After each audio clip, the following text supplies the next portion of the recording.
We're going to look at a couple of the stories that actually did make the headlines today.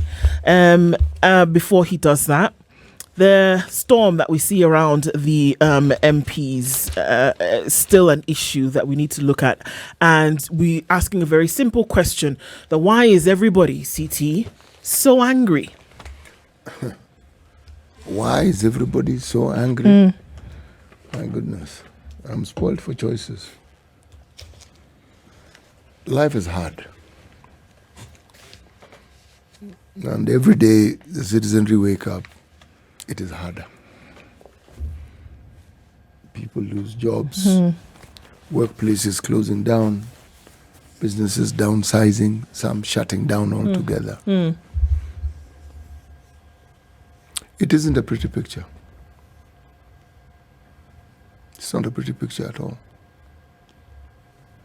So, when a problem situation like the one I've described persists,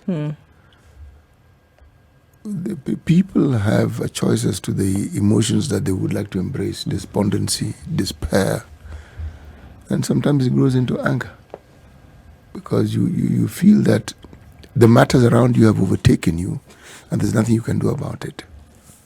So you react angrily. You are not able to do so many things. There are people who have patients who are sick.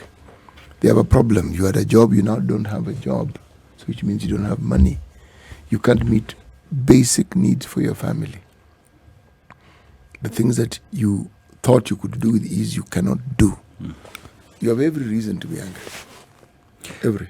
But even as you find every reason to be angry, if you just sit back and look at it in terms of how this should be addressed, I mean, it takes, one would say it's something that would take a conversation, a honest conversation, and you look at the intentionality being put in place in addressing issues that the citizenry are talking about. You know, when you talk about insecurity, what are security operators doing to ensure that? What are those with delegated responsibilities ensuring that these issues the citizenry are raising are actually addressed and that we see the intent to have them sorted out? But when they're being dismissed, the citizens have no option but to be angry to those they have donated the powers to. Well, I mean, for sure. And then one has to ask the question in terms of what happens when our security is concerned. That why do we see that there is such vim and vigor to deal with particular security issues depending on who has been affected? Yes. And you want to ask the question that, are we really safe? What will guarantee that I will be driving down Gong Road one day and somebody's not going to open fire on me or on you? Or that you will walk somewhere and that something will not happen to you. But beyond that, that the security agencies, who, by the way, are tasked with the responsibility of safeguarding citizenry within the boundaries of Kenya, we're talking about that particular security agency. How can we be sure that they will actually do that? Or if something does happen, how can we be sure that these security agencies will then take on the responsibility of finding out what happened? And we have to ask the overarching question today of whether we are safe. Are we safe when it comes to this? That can you be sure that, because look, the fellas who did this, who we're talking about this slain member of parliament, the fellas who did this in that moment, who knows what they were thinking? Who we don't know. There's wild conjecture about what possibly could have happened. But in that moment, doing that, they believed that they could get off on this motorcycle or whatever it was and take off and run away. And they're somewhere today, probably listening to this conversation or any others that have taken place. What do they know? That nobody's going to know the better and nobody will find them. Why do you think they think that? Because it is not the first time something like this has happened. And it is not the first time that will be that somebody will then be able to take off. So are we really safe when it comes to security in the We just had a news clip of the Cabinet Secretary for Interior saying that Kenya is now a safe country and we are thriving and everything is okay. Is it really? Can you be guaranteed that you will not be, number one, abducted, kidnapped or shot in the head by police officers when you're trying to secure your land? By police officers when you're trying to secure your land, shot in the head. Whether you're an 8-year-old girl or whether you're just a completed high school student or whether you're one who's just started university. That's the profile of 3 out of the 6 people who died. By the way, I'm not making it up. These are actually people who were killed on Monday by security agencies. So the question is here, are we actually in a safe place where you can say, well, walking down the street, nobody's going to mug me, kidnap me, or kill me? Let me turn this thing on its head a little bit and ask the question. If you work for our security organs and you feel that you are actually not safe among the citizenry, or as a citizen who happens to be someone who works within the security organs of the nation, and all these problems that we say citizens have are members of the security organs included? Yes, they are included. Mm-hmm. The same, they buy from the same shops. Everything that we have, they have in terms of needs, in terms of families. Now tell me, if you have this situation where despite years and years of seeking to have your living conditions changed, your working conditions changed, to actually have a situation where you are enabled to do your job as you should. Have you ever noticed the number of police officers who walk with shoes which they clearly bought for themselves? Yes. Not standard issue. Okay? The places they live in and so forth. Now, take this group of people who have their own personal issues and they have the power of violence, and then put them in a volatile situation. If they're under pressure, you've actually given them more pressure. More pressure. What do you think is going to happen? And then let me take that thing to a possible further conclusion. When the citizenry understand that this is what they can expect, how do you think they are going to react going forward when there's a situation where there are policemen in large numbers, armed, and they have citizens who have an issue they want to present? We are slowly but certainly fermenting a volatile situation. It has already begun. It has, yeah. What story did we see just coming out yesterday? A vehicle rolled over. There's a policeman, a police officer in that vehicle who clearly needed help to be able to get out. Yeah. What did the people tell him? Gisort, my friend, essentially. Sort out yourself, Mituzoya. If you live or die tomorrow, we don't care, because you have shown us it may not have been you, but the body that you represent have basically shown us that you can take us out. And unfortunately, CT, there are too many examples of that same thing. Too many examples whereby just on Monday night, remember the profile that I shared of 3 people out of the 6 who died? Tell me what an 8-year-old girl who was shot in the head head would have done, that you will now tell me that she posed a threat or that she was disrespecting the security agency. Tell me how. Tell me how. How someone is shot from the back is posing a security threat to an officer. Shot from the back. Clearly, he was running away. It's the same incident that happened in Parliament, and people are asking the difficult questions. People were leaving Parliament on the day when the number of deaths that happened. They were leaving Parliament. They were running out of Parliament, compound. And this happened. Yeah. So, I have never believed that 2 wrongs make a right. Yeah. Neither have I ever believed that there's justification for violence. Neither have I ever believed that there's justification for meeting harm on another human being. I find it difficult to reconcile. However, I find it increasingly easier to reconcile with reasoning. When somebody says, you know what, we have seen too many an example whereby you've not been able to guarantee our safety. If anything, you've been agents on that harm on us. Yes. Whereby there should be a symbiotic relationship. Somebody watching a video whereby a police officer in another jurisdiction, and I wouldn't say that there, because I have actually had I've seen incidences of people have very, very good conversations with the police. Somebody's willing to help you out. Somebody's car stops on the side of the road. You even see police helping to push the thing, kind of thing. There's that relationship. But it just takes one incident for somebody to say, oh, hang on a minute. All I need to do is open my mouth and somebody's going to shoot me in the head. Yeah. Should we be having that kind of relationship whereby the folks who are supposed to guarantee and secure your safety cannot or will not? You see, when a certain narrative then becomes preeminent and it takes hold of the conversation on the relationships that we have with the security forces are an arm of government. Yes. It also bespeaks of the sentiment that the citizenry have towards their government. Absolutely. That disconnect is, the schism is growing.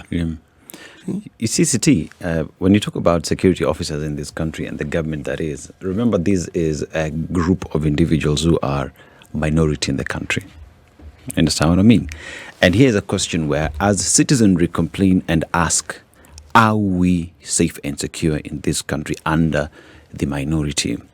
Let's look at it from the flip side of things. Do police officers in this country today, with all that is happening, feel as though they are safe among the citizenry? And if they feel the contrary, that they are not, why is that the case? It's because they have created an environment where the citizens themselves do not trust that police officers will protect them and take care of them. So it is a situation where both sides feel insecure, but one has been perpetrated by constant abuse of the powers given to them. You know what is strange about this is that if this country didn't have a functioning police service, the chaos we would see would be in fact, it would be globe-trotting insecurity. The security apparatus actually does work. You do not need scores of policemen to shoot at people for you to understand. You just need one person. One. And suddenly the entire service has been tarred with that brush. Just one. Yeah. Because these deaths that we spoke of in Narok, they were needless. Completely. They were absolutely needless. You know, these things arose in an earlier time, and that's where community policing and so forth came in, to try and see how best you can improve the relationship that the citizenry have with the citizens. How the police service is used by those who are in power speaks to the situation we're talking about. Police don't order themselves to go and to a place to quiet. They do not. They are given instructions. Yes. So thank you very much for that. See, so who are the police for in Kenya? It's them. They're for us. It's for us. It's for the people. Yeah, for the people. Isn't it? Yes. But they act on orders. Yeah. Whether it is an order to do something which would benefit people, or not do something, or to do something which would be to the harm of people. Yes. Isn't it? Yeah. So they act under order, regardless. You won't just have a police officer or folks on the beat doing something because they were bored one Tuesday afternoon. Deployed. Yes. And wherever you see them, they have been deployed to perform a certain service. Now, that's why they're there. In this arena or in this situation of this deployment, do police officers have still a functioning conscience, mind of their own? They do. They do. They can actually say, well, we've been given this order, but in this place we've seen that maybe this wouldn't quite work. We shouldn't do this. That room isn't in plenty. It's not a lot, yeah? Usually they will act. In the disciplined forces, Yeah. you are given instructions, you obey. Follow. Okay. Yes. Now, in the event that something was happening whereby it was clear what the mood was, everybody and their uncle in June 2024 knew why these protests were taking place. You can't pretend like you didn't know. Yeah. It was, everybody knew. In Kenya, in the region, the world. And when these protests were taking place on the street, mind you, not all the killings that happened in Parliament. Yeah. No. Okay? No. A number of them happened in other places where people were peacefully protesting in the streets. We saw this happen. Under what order would it be that somebody would say, nah, number one, use live ammunition, number two, take them out if you have the opportunity, and then go about your business as usual? Remember the first question I asked? Yeah. Who are the police for? The people. If the police are for the people, under what order would it then be that somebody would say, take them out, use live ammunition, knowing that you're supposed to be for the people, protecting the people? You know, when you look at the number of policemen whom we've seen on the footage, and look at the number, some of them had batons or tear gas and some interesting looking sticks and so forth. But many also had guns. Consider for a second, if even 5 policemen fired into a crowd, would we not have seen very many more people die? Yes, a bullet moves faster than ran. Yes, exactly. Yeah. Now, in the cases that we've seen, if we go by the documentary, there was one individual who was singled out. Yes. In each of these incidences of even the deaths that occurred before people went to parliament, it was an individual who was killed. It wasn't a hail of bullets. Yeah. We're told it was a shot. It was a shot, yes.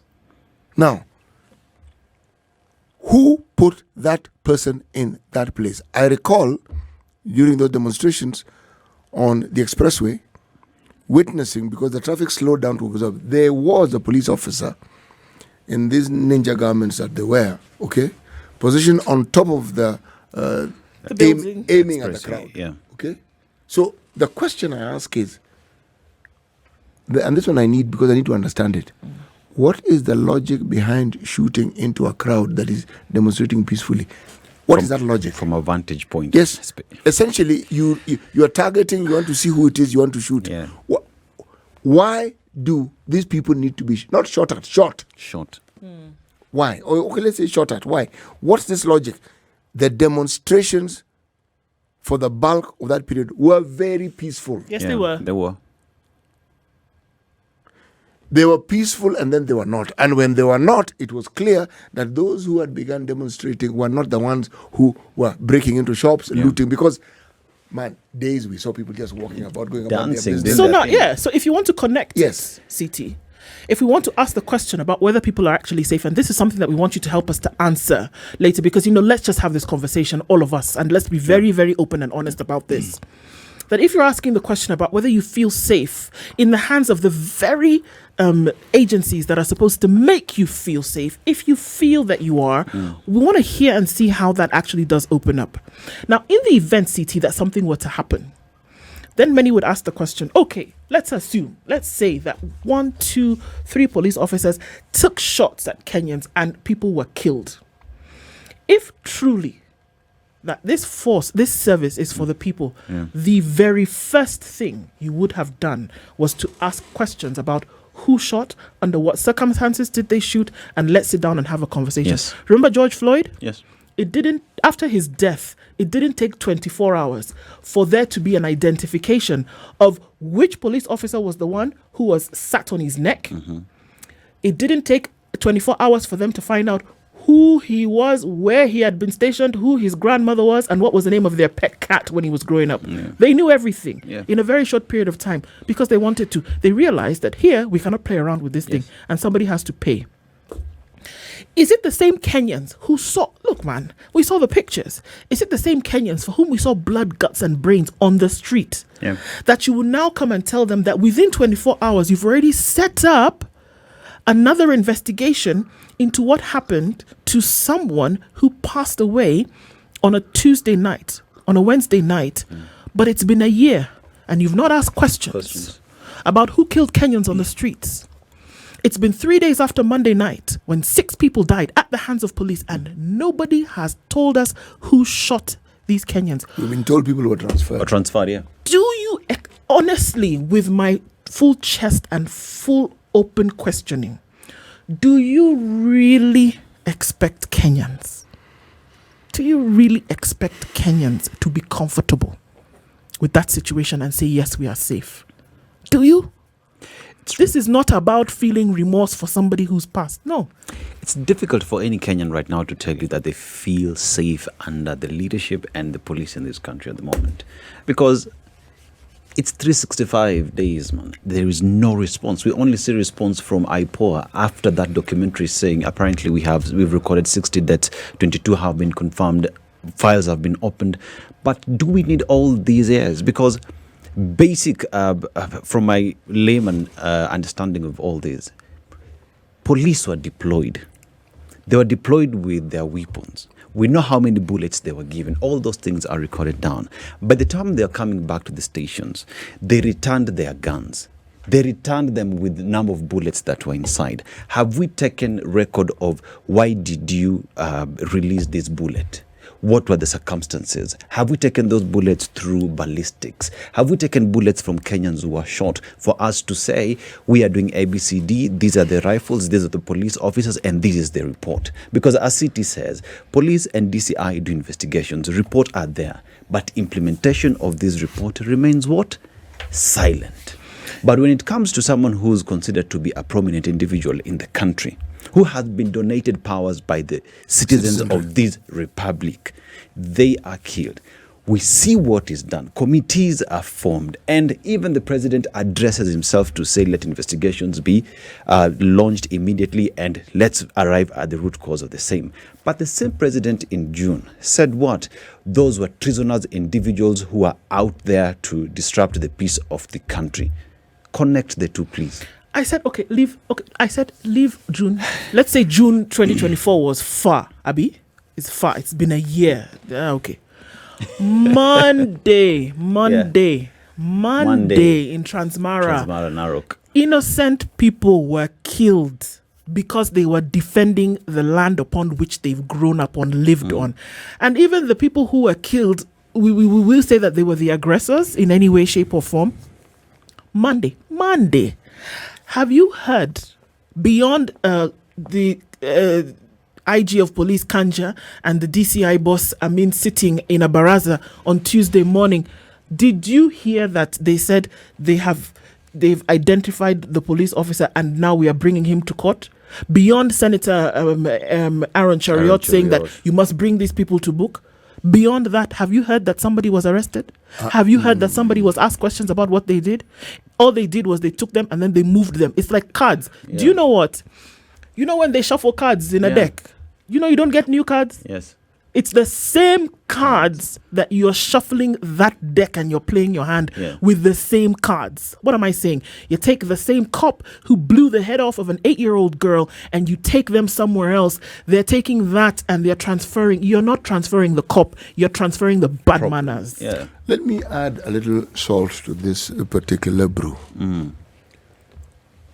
The people who have this land. This story goes back to 1953, 1954. Yes. It's not yesterday's story.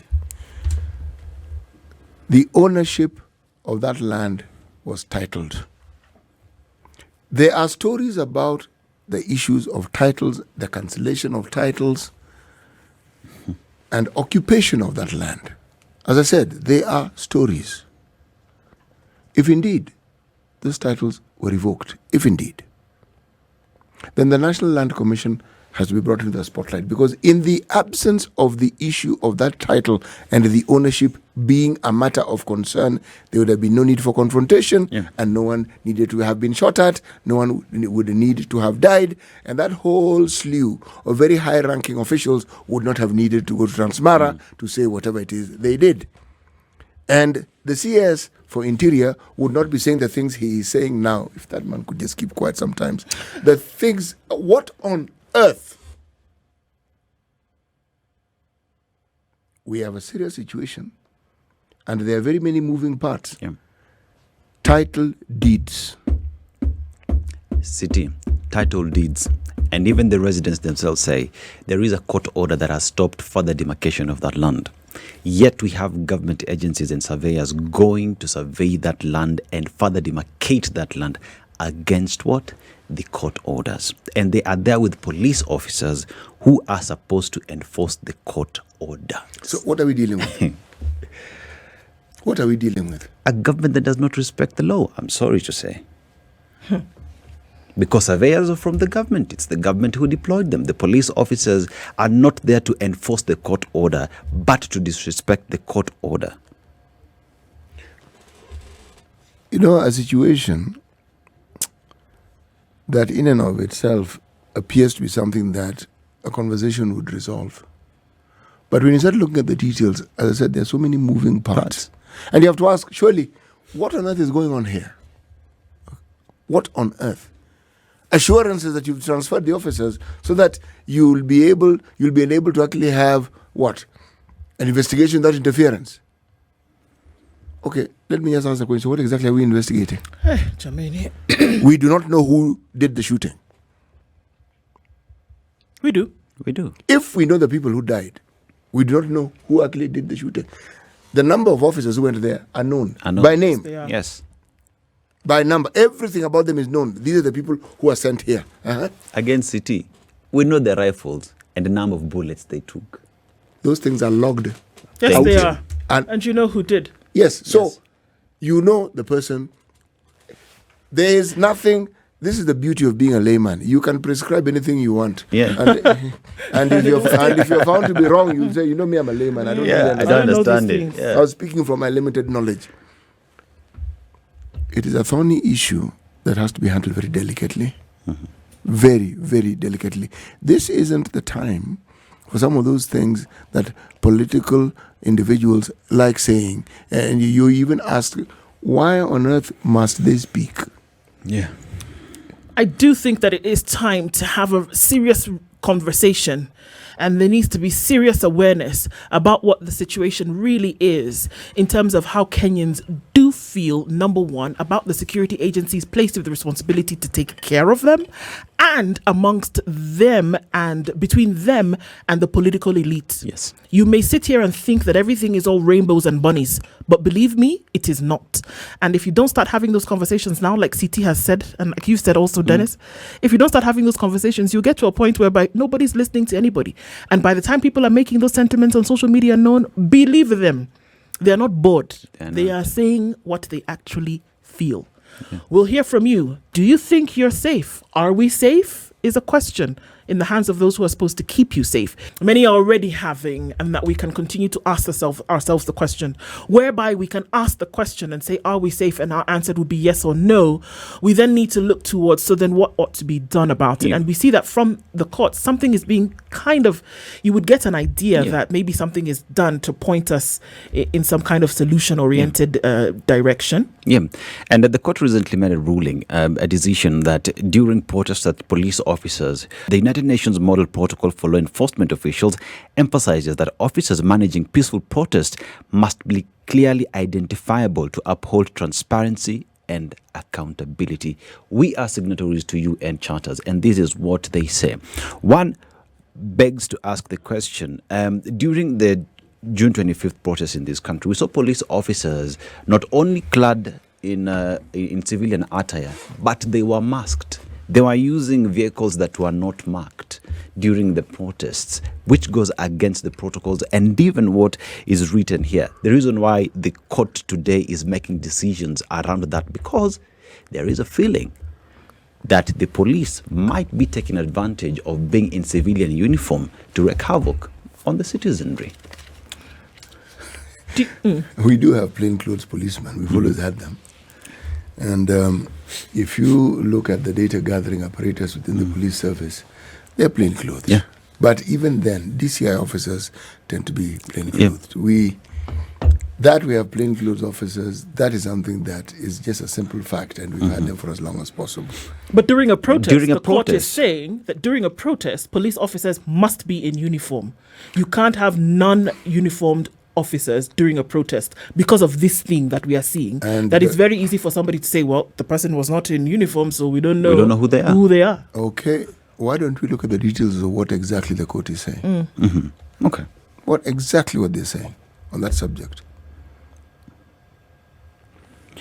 Now, the ruling says police must wear official uniforms with visible name tags or identifiable service numbers, refrain from concealing their identities, including obscuring their faces, and avoid using unmarked vehicles or those without number plates during such operations. Now, this ruling was in response to concerns raised by the Law Society of Kenya regarding police conduct during the Finance Bill 2024 protest, where instances of officers in civilian clothes and concealed identities were reported. The court emphasized that visible identification is essential to uphold accountability and public trust in law enforcement.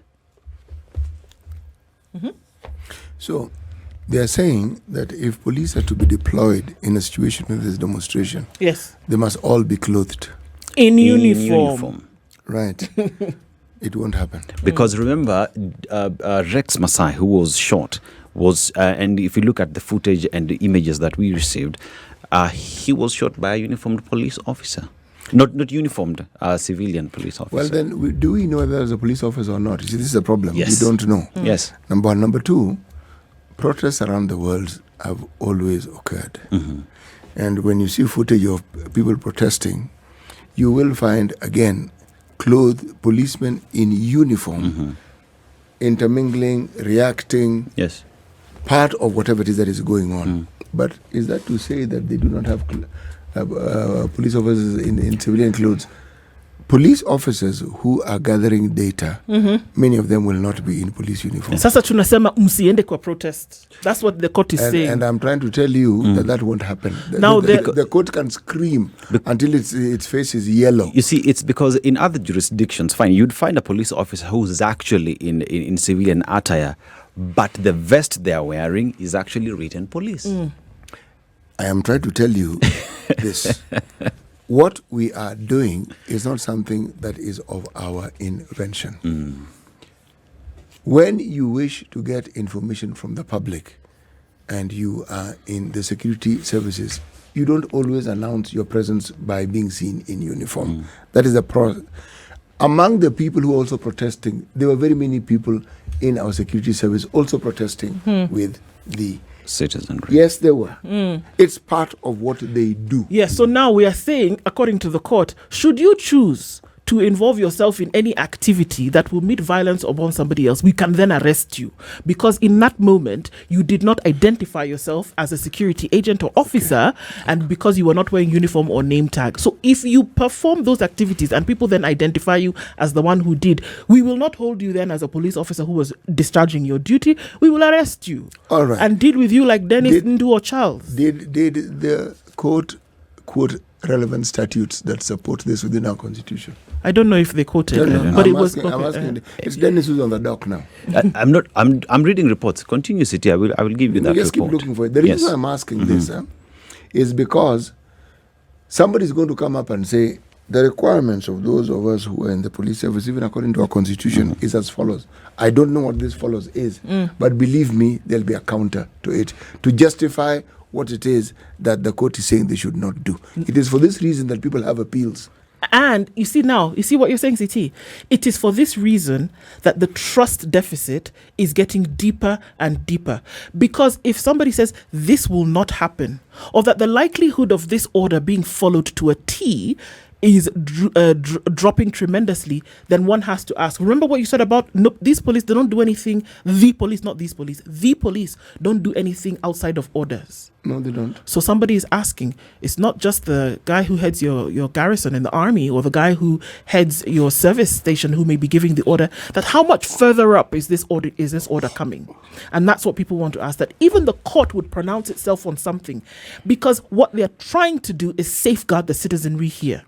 Or even if you have a situation where things have gone awry, can you then pinpoint the individual who did this and then let us bring this person to book? So now, if we say that is not going to happen, then this ferments this distrust that we're talking about. You see, because people then will say, okay, then who are you really trying to protect? So this is what Justice Mamuye said. The justice ruled that police officers must ensure full compliance with paragraph 10 of the 6th schedule of the National Police Service Act in terms of ensuring that all uniformed police officers or persons acting under direction, control, or in support of the National Police Service shall at all times affix a name tag or an identifiable service number in a clearly visible part of their uniform when engaging with, providing security for, or in any way dealing with any persons who is or planning on assembling, demonstrating, picketing, or petitioning, and they shall not remove or obscure the same. Okay. CT is going to answer that question in a bit, but we're going to take some calls, because even in this case, CT, and to an extent, even when the police are identifiable and they have killed people, do you see that anything is being done to them? No, they're being transferred. We'll take your calls this morning. Are we safe? And are you holding on to that question, CT? We'll take the first call this morning from Dennis. He's tuned in from Bungoma. Dennis, good morning. Hello. Yeah, good morning. Hello, Dennis. Good morning. Tell us, are we safe? Yeah, we are safe to my understanding, because when we see this thing going on, like for instance, the state of our nation, police officers are actually working so hard to stabilize the security in our nation, and many police officers are being killed, they are being ambushed by Al-Shabaabs or these gangs, they are being killed just because they want to make our state to be safe. There are these small scenarios whereby police officers engage in killing innocent citizens, but that doesn't mean that all police officers they are rude. Indeed, they are rude, or they are after killing innocent Kenyans. They are just a fraction of police officers who are just. all right. I mean, we got cut off, but I hear what he's saying, that there's just a fraction. It's not everybody who is rogue. Let's take some more calls. Muturi Mambo is tuned in from Meru this morning. Good morning. Hello. Hello, Muturi. Good morning. Tell us what you think. Morning. My thinking is that we need to be realistic, and I hope that we need to get to a level whereby a police officer and civilian, they should not seem like there is competition. And I believe that we need also to recognize that when we put like police officers like as strangers to the community, it becomes like there is competition. And I hope that we need to a level whereby we realize that the killing, to start with, killing is an illegal thing. It's actually, nobody should advocate want to die.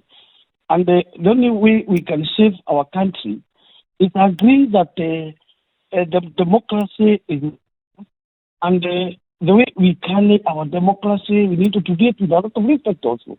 Because a police officer is also a human being. All right. Right.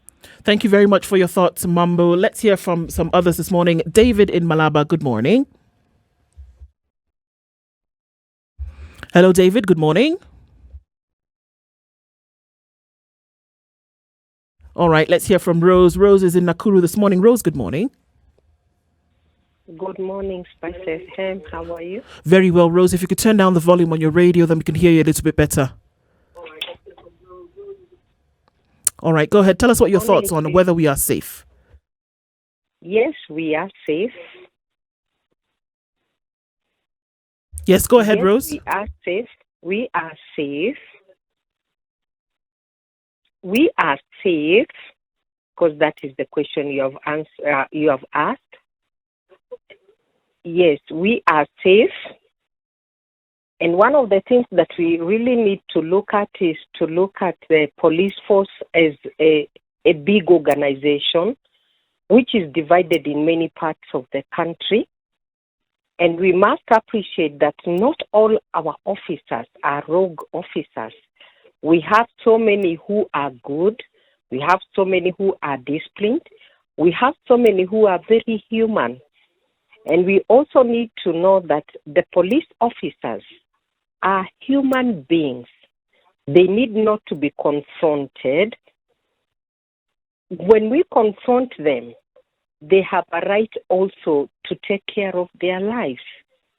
But when there is a mistake that has been done, like in the Narok incident, we pray that the people that are concerned should look into that matter. But we cannot condemn the whole police service. Thank you very much for your thoughts on that, Rose. Asante Sana. Yes. Let's hear from some others this morning. We are hearing from Victor, who is in Machakos. Victor, good morning. Good morning. Yes. Tell us your thoughts on this, Victor. Personally, I think that we are very safe. The police work is very tough work. It involves a lot of mental and physical strain. And what needs to be done, they just need to single out the rogue officers and just protect the rest of the officers. Because I've been in the Maasai environment and I know how hostile it can get. And probably sometimes they get triggered and use excessive force. But that doesn't mean that that the police force is a bad force altogether. So they just need to single out the small incidences, but actually congratulate the police officers for the good work that they do each and every day. Asante Sana. Good to hear from you, Victor. Thank you very much. Let's hear from Francis, who is in Mombasa this morning. Francis, good morning. Good morning. Yes, tell us your thoughts on this, Francis. Kwanza niwashukuru kwa hii mada ya leo. Asante. Mimi nina swali ambalo nataka kuwauliza pale studio. Mbona askari wakati wanafanya kazi zao ikionekana kwamba askari ameumizwa huwa iongelewi kwamba askari ameumizwa, lakini civilian ikipatikana shida upande wa civilian, that's when tunakuja in na kuanza kusema askari amefanya 1 2 3. That's one. Number 2, nilikuwa nataka kuimake clear to the civilian kama to the state kwamba askari pia ni binadamu. Wewe ukija nipiga kofi, what do you expect from me? You expect me to react, ndio? So it's either I'll condole myself, nitajizuia ku react, of which some human beings hawawezi jizuia. Sio kweli? So it's the civilians to know their limits on what they are doing. Na pia police wajue limits zao. That's all I can say. Thank you. Thank you so much, Francis, for your thoughts this morning. Let's take a few more calls. Calling in this morning from Kitengela is Stewart. Good morning. Hello. Yes, Stewart, your thoughts on this, please. Oh, good morning. Good morning, madam. Good morning, sir. I greet everyone in the studio. I like your show very much. Asante sana. And today, I really appreciate the topic that you are highlighting. Now, on this one, I think as a society, first, we are living in a society that is depraved, and some sort of people are not limited to their actions because of the challenges they are facing. For instance, the police. Look at the conditions that they live in. Some of them, they are not well taken care of, and that leads to frustration. So you deploy somebody who is frustrated to a task, you will find that person not delivering that task according to the requirements that have been given there. That is what I can say. Number 2, based on the civilians. Now, there is no other way civilians have found on how they can express their grievances other than going to the public or even on these protests that we have been seeing to express their views, because the civilians are unheard. So you find that it gets to a very, very delicate situation where people who are supposed to counter that particular activity are not actually in a position to, because they are frustrated. That is the police. Whereas these people are expressing their grievances again, they are in need of immediate results to be seen. So this is a position where we shall end up blaming one another because there is no proper facilitation of these services. Now, my point here is, are the police right or wrong? To me, they are wrong, because having served in the police some years back, there is a limit of how you can attack somebody and you can assess, is this person a threat to me? Okay, so there are ways in which they can be assessed. I want to be able to take some other calls from folks, but we've definitely been able to hear your point. Let me say, really quickly. The shooting that is happening with the police, I am really, really objecting to it, because this person you're shooting is unarmed. There is a better way you can immobilize this person than shooting him, because shooting someone may lead to death. To me, it is not a proper way of handling civilians. Stuart, thank you very much. Let's hear from Khalifa, who is in Mombasa. Good morning. Hello, can you hear me? Yes, we can hear you, Khalifa. What are your thoughts on this? Thank you very much. You know, I'm just wondering, you see, there is this saying here in Kenya that corruption fight back. Now, 90% of people who give their thoughts, they are leaning toward the police. And I can't understand this pattern, how it's keeping repeating like this. However, it is important to hold everybody responsible for their deeds. We are living in a country where the rule of law and the constitution must be followed to the tilt. For those who say the police force are very tiny, so don't blame. So there are 60 million Kenyans. Now those who commit crime say, I know they're very few, just leave them. Let them commit crime. Don't take them to jail. This doesn't make any sense. Everybody must be responsible. And who should do that? The IG, the top. Wacha hii kuzungumza habari askari ndani apiga risasi ndani nini? No. The BBC report It is very clear. Somebody was saying, "Uwa, uwa, uwa." Did they really see this one? His face, what did the IG do? Nothing. And this is not the first time. We had Wagala massacre, 2007, 2008. Okay, we have so many massacres. Nothing is happening. Because it is state-sponsored. Let us speak the truth. State-sponsored. Khalifa, thank you so much for your truth this morning. I want to take one more caller before we go to this, but thank you very much for calling in. We'll hear from Amos in Bomas. Quickly, sir. Good morning. Yes, good morning. How are you? Very well, thank you. What are your thoughts on this? My thoughts are, first, we are safe, apart from a few cases. But again, as we said, I think I agree with the city that police always act on orders. Now, we sometimes blame this police down here. We fail to blame their bosses. And when things go bad, then now their bosses always, they don't take the responsibility. So I don't know, until that time when we will have police officers who also have their mind, they can work on their conscience instead of working on orders, then nothing will happen. Because like now, you'll be told, shoot to kill. You don't ask, why am I shooting? You just shoot to kill. And then at the end of the day, what have you achieved? Thank you very much for your thoughts on that, working Amos. on orders. Yes. Working on orders maybe not sometimes be the best. Thank you for that. And we can see so many more. And this is very clear that this conversation must happen. And it's time for us to actually open up that conversation and have it. For all of you who called in this morning, for those who contributed to this conversation, it is very clear that we need to have one like this on a broader scale. And we'll do just that. This is the Situation Room, the only way to start your day.